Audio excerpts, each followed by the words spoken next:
Hi, friends. Would you take a moment to stop with me to read a short psalm of scripture and to pray it through?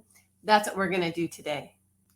Hi, friends. I'm Miss Nancy Ruth. And I'm Mr. Roger. We want to see kids living for Jesus.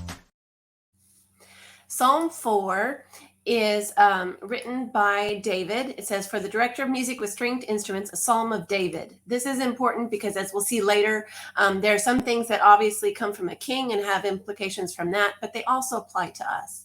So let's go ahead and read and pray this psalm together. Answer me when I call to you, my righteous God. Give me relief from my distress. Have mercy on me and hear my prayer. And here's where it shifts from talking to God to really talking to the people who are listening in to this song and this prayer, this psalm. It says, how long will you people turn my glory into shame? How long will you love delusions and seek false gods? Know that the Lord has set apart his faithful servant for himself. The Lord hears when I call to him. Lord, do not let us chase the shiny objects. Don't let us get distracted. Help us to focus on you, to live our lives for you, to give you our all every single day. We love you, Lord Jesus. We come before you today. All right, let's keep going. It says, this is more words to the people about how we should live for the Lord. Tremble and do not sin when you are on your beds. Search your hearts and be silent. Lord, we want to search our hearts right now and just be silent before you. Show us times and places in our lives where we are holding back or where we are chasing things that are not pleasing to you. Show us, Lord Jesus. Sirens in the background. Sorry about that.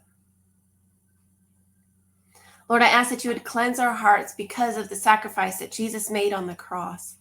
Thank you for the forgiveness that we have in Christ Jesus. Help us to live fully for you.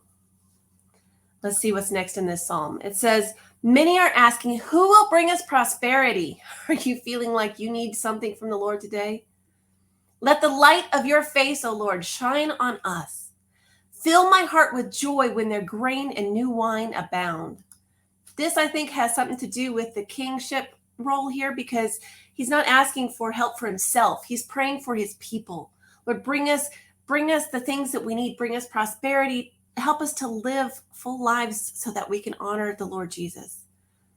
So as we're praying today, we're praying not just for ourselves, but for those around us. Lord, supply the needs of those around us. Do not let our hearts be jealous when we see your hand of blessing upon others, but help us to rejoice with them and to glorify you.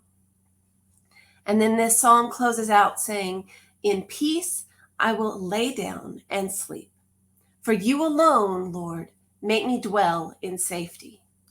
Lord, do not let me trust in other things other than you to make me safe and make me feel comfortable and being able to rest because of money or because of possessions or because of relationships, because of anything. You alone, our Lord, are my strength and my salvation. I love you, Lord Jesus. Amen. Thanks for praying with me, friends. Don't forget to subscribe. We post memory verses in 4 translations, key passages, answers to Bible questions, and more. Check out our store and freebies at parentroadmin.com. We love you, friends. See you next time.